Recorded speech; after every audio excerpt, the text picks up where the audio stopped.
Hello, this is Tip Top Gaming here today with another Commander spoilers video. Now today we're going to be talking exclusively about the Morph deck, so those were the spoilers revealed today. We're going to go through a quick list of these spoilers, and then I'm going to go over the deck list, which was also released today, as well as we might go over a couple cards that were spoiled literally minutes ago that are not yet in this list, if those are a thing. So yeah, why don't we get into this? So, we're going to start with the blue spells, and I'm just going to read these. Ixodron. It's a 5-cost star illusion creature, and it says, as it enters the battlefield, turn all other non-token creatures face down. That's not a may, and you do not get to select which ones. It is, hey, that's what's happening.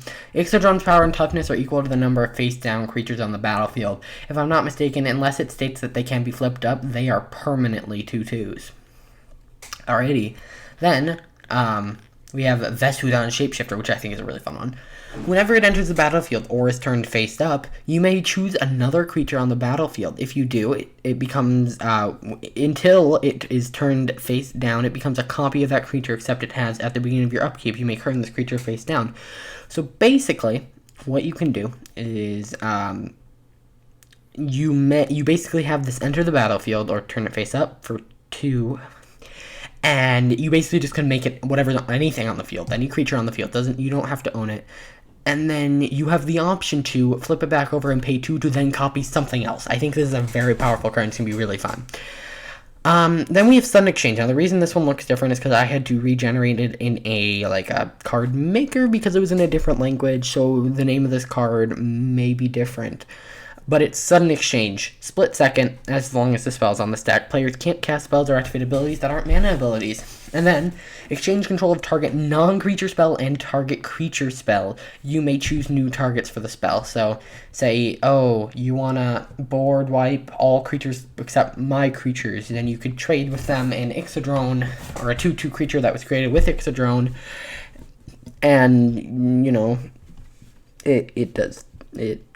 You basically own that spell now, and you can change the targets of it. Now, one thing to note with Ixodron, if the whole deck is Morph, that you can turn them all face back up, but then you start weakening Ixodron.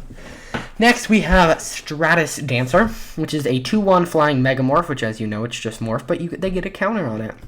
Kind of strange. And when it is turned face up, counter target instant or sorcery spell. Now, this alone, if this was the only card in the deck that was Morph, it would be very bad, but since it's not and they have no idea what it could be, it's pretty powerful. It essentially is a counter spell that you just have to prep in advance. So it does end up costing double the price of counter spell, but you can divide it. So you could, it is pretty good. Plus, you also get a 2/1 with 3/2 with flying. If you do it that way.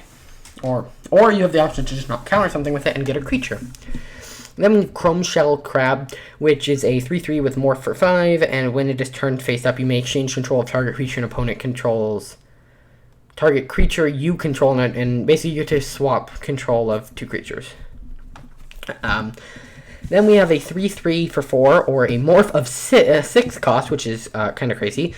When it is turned up, counter target spell. If a spell is countered this way, instead of putting its owner's graveyard, you may cast that card without paying its mana cost as long as it remains exiled. So, say this is face down, they play, I don't know what's some really good card. It's, Emrakul. I don't know, yeah, that can be affected by this. You just counterspell it, and then you get to cast Emrakul next time it's your turn. So that's a really fun card. I don't know how practical it is, but it's fun.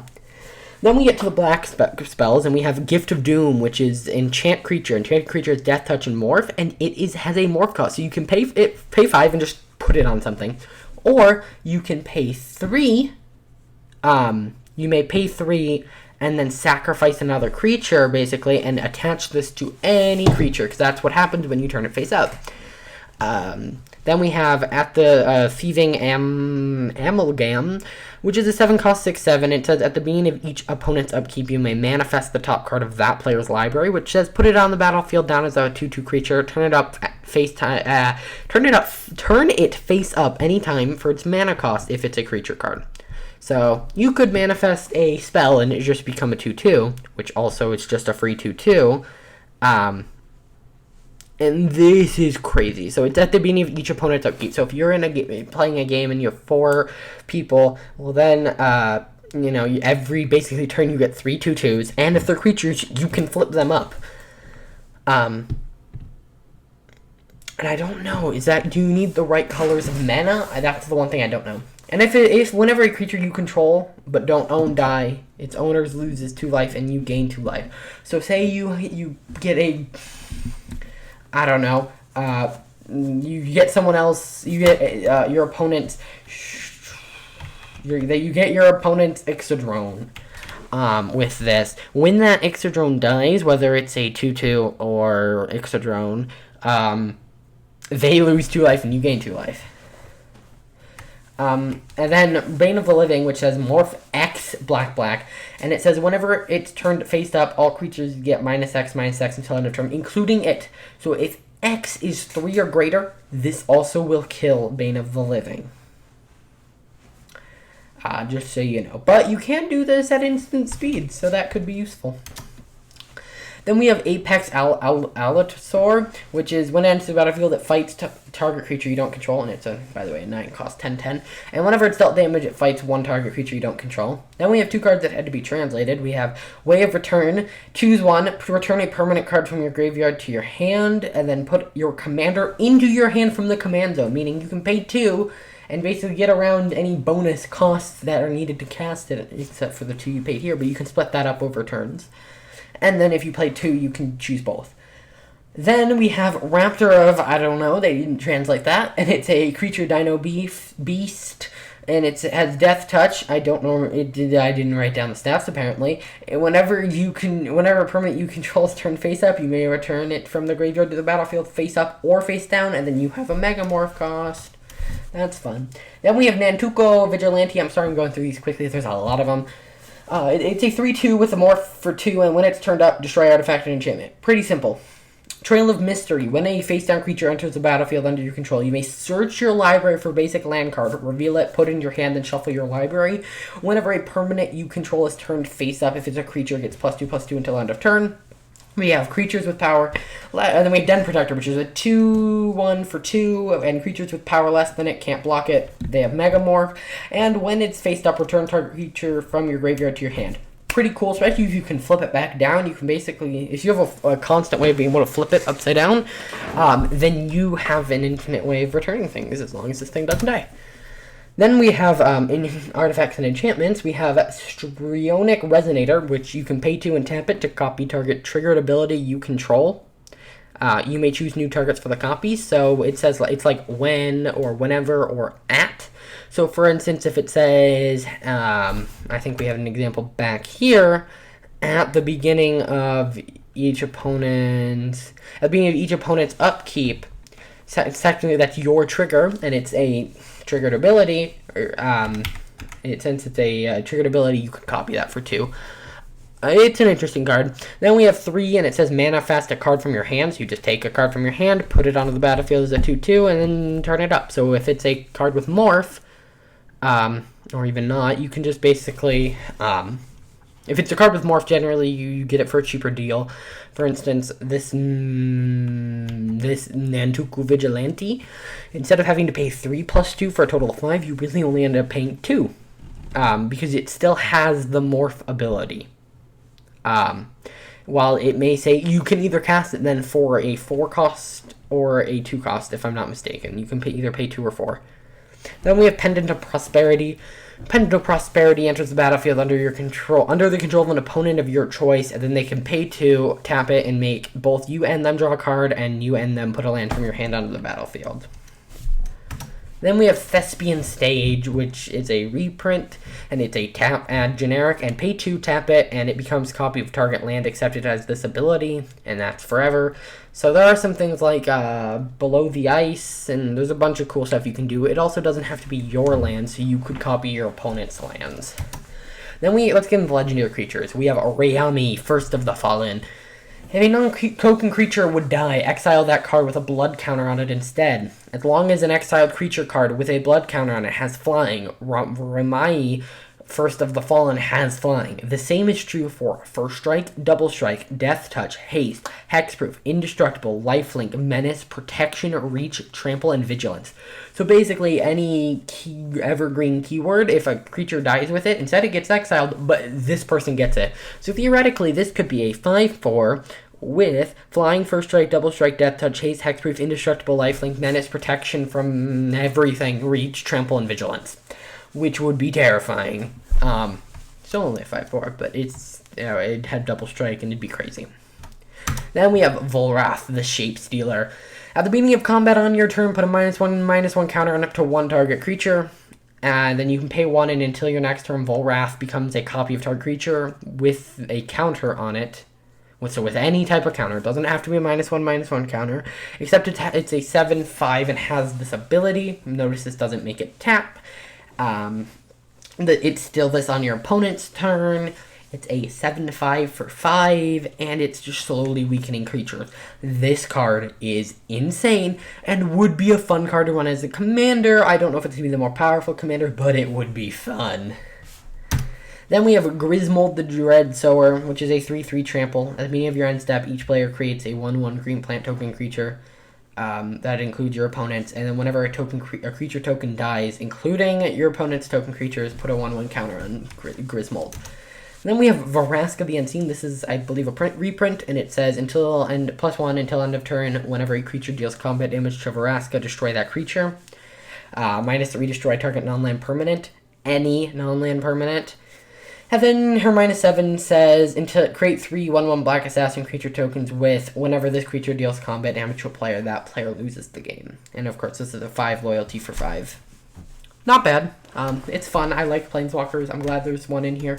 And apparently that is it for in the actual slideshow. So now I'm gonna show you a couple spoilers that actually were posted minutes ago. So I'm gonna show you those. And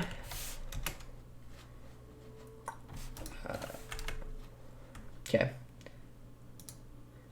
So here we are with this. I'm going to zoom in a little bit so you guys can see it a little bit better. So here's Mythic spoilers. If you guys ever want to see spoilers a little bit early, here you can go. Okay, so here are a couple new ones. We have Thought Sponge, and it says, Thought Sponge enters the battlefield with a number of +1/+1 counters on it equal to the greatest number of cards an opponent has drawn this turn. When it dies, draw cards equal to its power.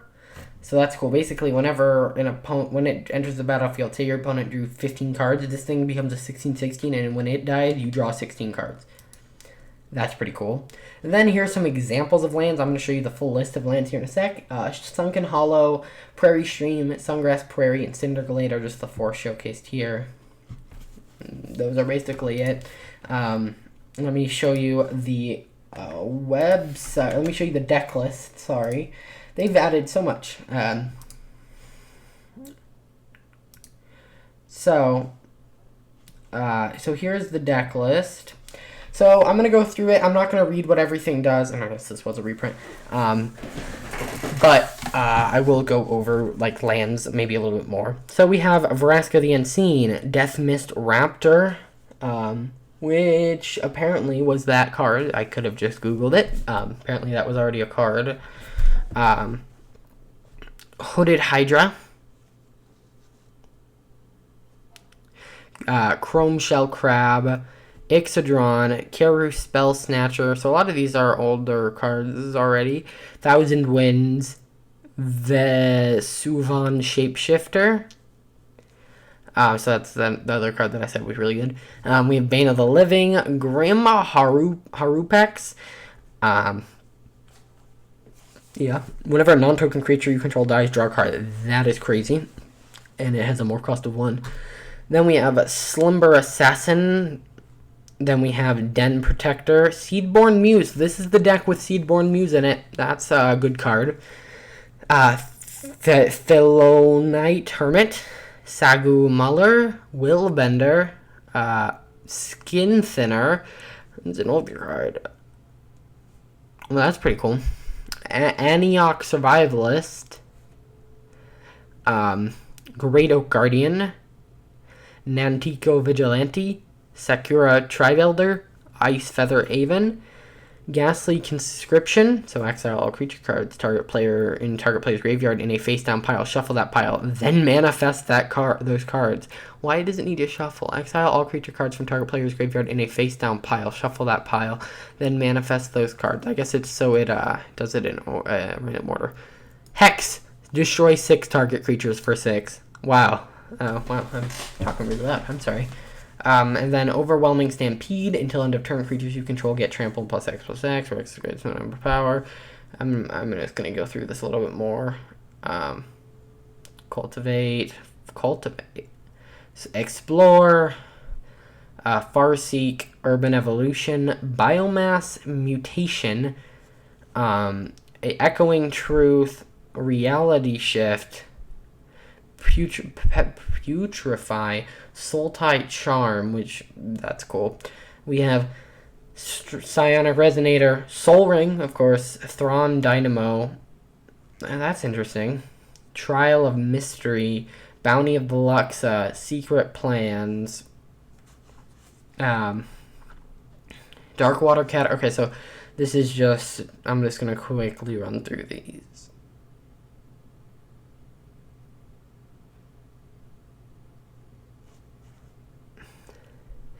So we have a decent amount: Island, Swamps, Forest, Ash Barrens. We have this, which is a Graveyard Hoser. We have Command Tower, which is great. We have Dimir Aqueducts. We have Evolving Wilds, Foul Orchid, Kokari Guild Gate, Kolgari Rot Farm, Jungle Hollow, Myriad Landscape, Opulent Palace, Reliquary Tower, Simic Growth Chamber, Simic Guild Gate, Temple of the False Gods, Terramorphic Expanse, Thornwood Falls, and Woodland Stream. And then we have all the new cards, which we talked about in this video. So far, that is everything revealed. I hope you guys enjoyed this video, and if you want to see more content like this, hit that like button, subscribe so you guys can stay updated. See you guys in the next one. Bye.